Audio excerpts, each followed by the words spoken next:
Hey, good evening to you. Good to be with you. I'm at a wilderness safety and survival course, getting ready to start here in about 30 minutes to an hour. And we do several of these a year, obviously level 1, wilderness safety and survival. Sometimes we do them in collaboration with other organizations. That's what's happening this weekend. We're doing this one in collaboration with the Bulwarks, a fantastic tactical firearms and security firm, a company, if you will. Good people, real good people. Check out the Bulwarks. But I just want to give you some insight on how I come into an area, and it may be that you can borrow some of these ideas from me, make them your own, make some of your own with some of the ideas that I give you, and then see where it takes you.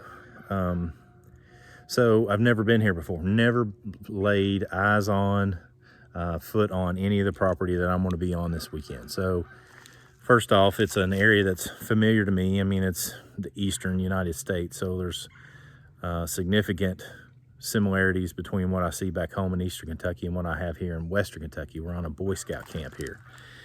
And, but even within Kentucky, there's basically 7 physiographic regions that have distinct geology, distinct tree species, distinct herbaceous plants, wildlife, and what have you. Venomous snakes. There's different venomous snakes in this part of the world that are not back where I'm from. So one of the things that I do when I come into an area like this, first thing is I want to realize, for you trackers out there, we talk about disturbance and baseline. I am the disturbance. So there's a caretaker here, a ranger for the Boy Scout camp. He is part of the baseline. He's here doing stuff all the time. The birds here, the wildlife here, everything knows him, knows his truck. So they'll act a little bit differently around him versus like me driving into it. So that's the first thing I would want to note that you'll pay attention to as you're driving in. Secondly, by recognizing that you are the disturbance in the area, one of the things that I do when I get out of the vehicle, right off the bat, and I do this anywhere, is I slowly and quietly shut my truck door so that I don't make much of a disturbance any more than I have to in sound discipline, right? I don't want to be too much of a disturbance. What that allows me to do is to, as best I can, start to take in the natural environment of what's going on here, the wildlife, if they're here, the behaviors and stuff of that nature. And start to get an understanding better of the baseline. By me stepping into it, I'll stop literally right outside the truck and just breathe in deep, listen closely, look intently, and just become immersed as much as I can into the environment. And what I'm doing when I do that is, obviously, I'm looking for resources. I'm always looking for resources for survival.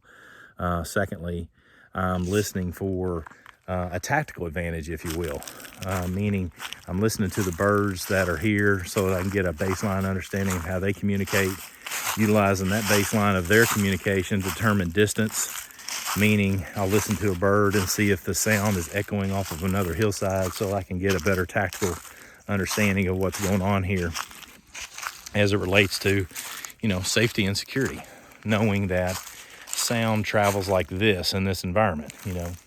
This environment 2 months from now, when all the leaves are fully leaved out, the sound will travel differently. And so that's what I'm trying to do at that point in time, is to gather an understanding of how sound travels and the wildlife that's here. Then I take a walk, which is what I've been doing. And what I'm looking for is wildlife corridors.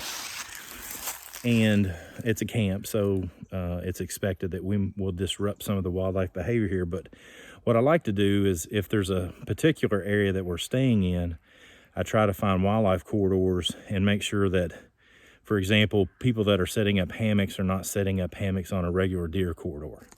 Not because I think it's a huge disruption to the deer, but mainly I want them to get good sleep in the night. So one of the things I'll start to teach some tracking tricks and tips to those that might, not recognize that this is a deer corridor.